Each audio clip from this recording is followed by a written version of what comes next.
Fala galera, aqui é o professor Caju, vamos para mais uma resolução comentada.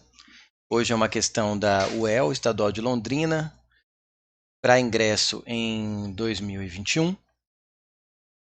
Física, magnetismo, eletromagnetismo. E ela fala o seguinte: tecnologias rompem fronteiras. Um exemplo prático comum é o uso de cartões com tarjas magnéticas ou chips, onde as informações ficam gravadas na forma de uma série de polos norte e sul, associados a minúsculos grãos de material magnético. Aqui é uma contextualização. Sobre os efeitos elétricos do magnetismo, assinale a alternativa correta.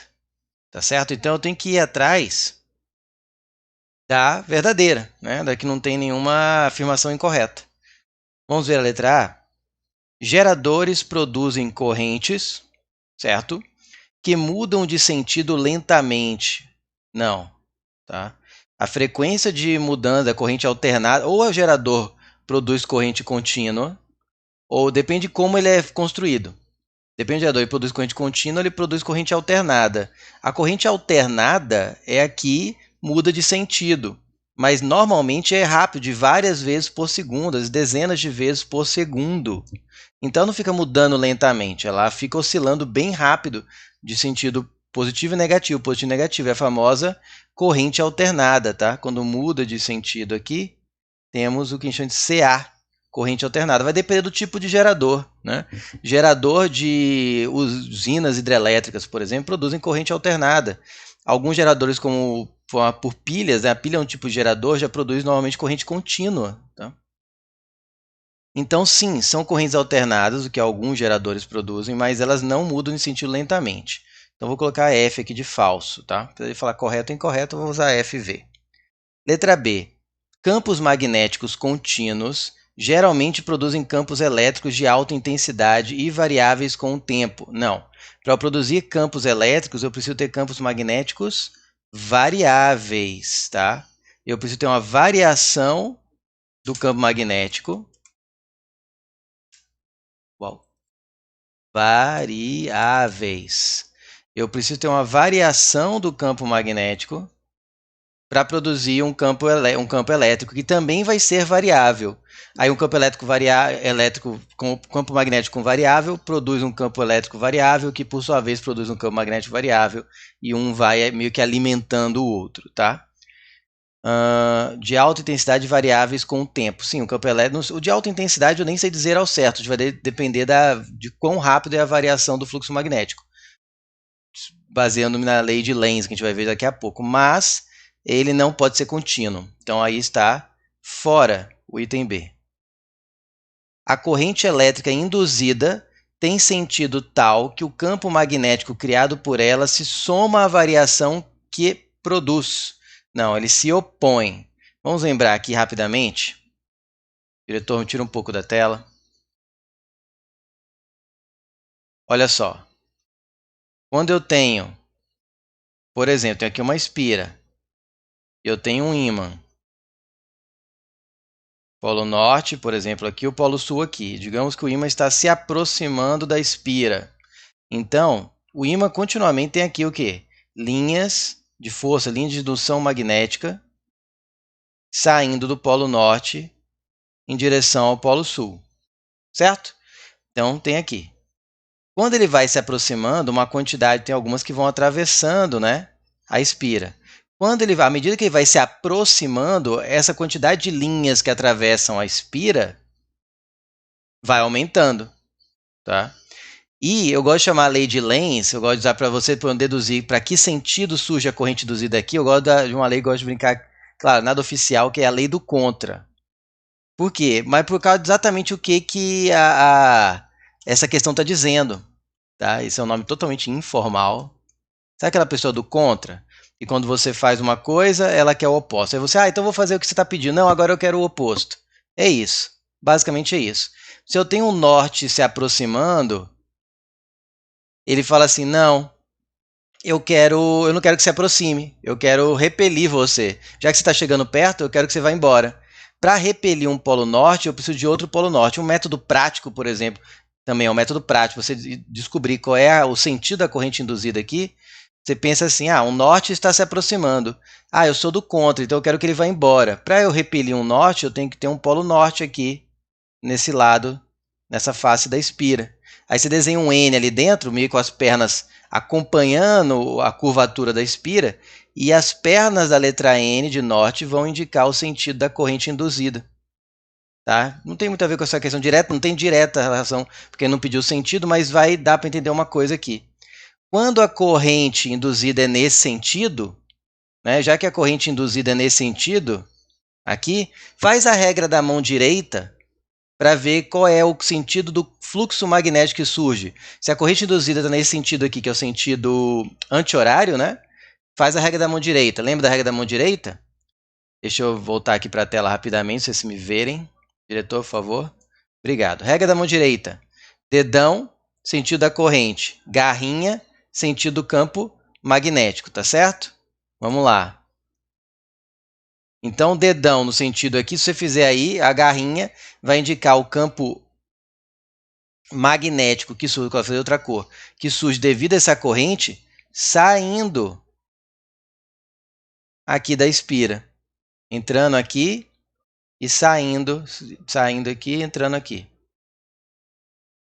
Então, o que se percebe? Que a variação de fluxo vai gerar uma corrente induzida tal qual o fluxo que essa corrente gera se opõe ao que a gerou. Então, ela sempre tenta destruir quem a criou, de certa forma. Então, a corrente induzida vai tentar gerar, vai produzir por ela um campo, né? Porque carga elétrica em movimento produz o quê? Campo magnético. Carga elétrica em movimento produz campo magnético.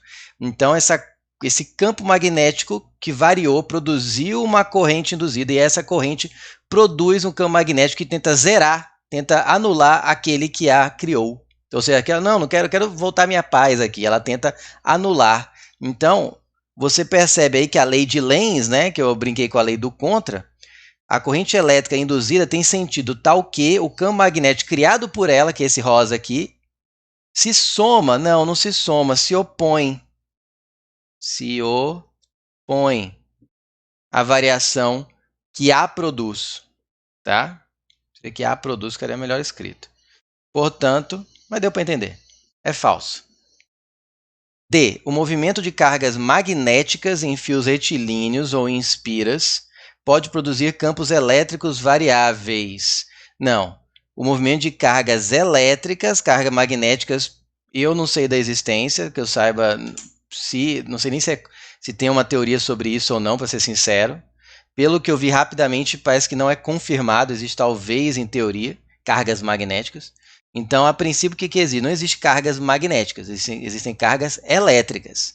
E cargas elétricas que percorrem fios ou espiras podem produzir campos elas podem produzir campos magnéticos e também campos elétricos, tá? Variáveis. Mas o importante é que, né, porque se eu tenho uma carga, ela produz um campo. Né? Se eu tenho uma carga elétrica, eu tenho um campo elétrico ao redor dela.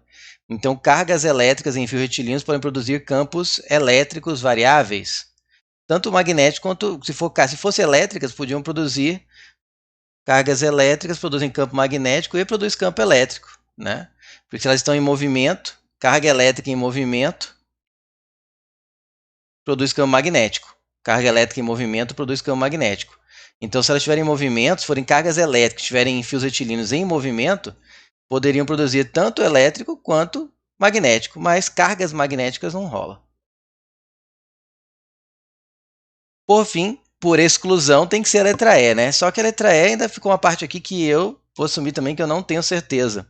Indutores magnéticos, mas aí não é que eu não sei, não é que não é, eu não tenho certeza. Indutores magnéticos podem ser objetos simples com uma espira ou uma bobina. Sim, né? Uma espira a gente viu aqui, uma bobina seriam várias espiras aqui, ó, acumuladas, digamos assim, agregadas, unidas, certo? Várias espiras unidas, você forma uma bobina metálica dentro da qual um ímã se movimenta. A parte que eu não sei afirmar com certeza, talvez alguém tenha mais prática, mão na massa aí de mexer com um indutor, me disse, ela pode saber se ela movimenta ou não. Eu sei que algumas bobinas, alguns indutores, sim, tem tem um material ferromagnético aqui que acaba se tornando um ímã quando tem a corrente que percorre ao redor dele. O campo magnético, o que acontece no indutor é o seguinte, passa uma corrente aqui, essa corrente vai gerar o quê? Um campo magnético. Vai gerar um campo magnético. Quando o campo magnético percorre um material ferromagnético, ele potencializa a capacidade de ímã desse material. Ou seja, se não for um ímã mesmo, se for um material ferromagnético, ele se torna um ímã enquanto tiver corrente. É o que a gente chama de eletroímã, né? Também se for muito grande. Você coloca um material ferromagnético, enrola com um fio onde vai passar corrente elétrica, e aquele fio enrolado vai gerar um campo magnético que percorre ele por dentro aqui, né? Essa aqui vai acabar gerando um campo magnético que vai percorrer aqui por dentro dessas espiras e vai passar por dentro desse material ferromagnético aqui e acaba se tornando um ímã enquanto tem corrente. Você desliga a corrente, ele deixa de ser um ímã. Então é um ímã que você controla quando ele está ligado e desligado. Tá? Então sim, indutores magnéticos podem ser objetos simples com uma espira ou uma bobina. Sim, metálica, dentro da qual tem um ímã, pode ter um ímã, tá? Ou algo que vai se comportar como um ímã, que esse movimento eu já não sei afirmar. Mas se é uma coisa que você não sabe afirmar e os outros têm certeza que estão errados, você fica com a alternativa E de elefante, tá certo? É isso. Diretor, por favor, valeu. Espero que tenham gostado. Tá? Questões teóricas, tem que estar preparados para elas, porque cai bastante em diversos vestibulares, né? Principalmente em física. E é isso, espero ter aprendido coisas novas. Até a próxima resolução comentada.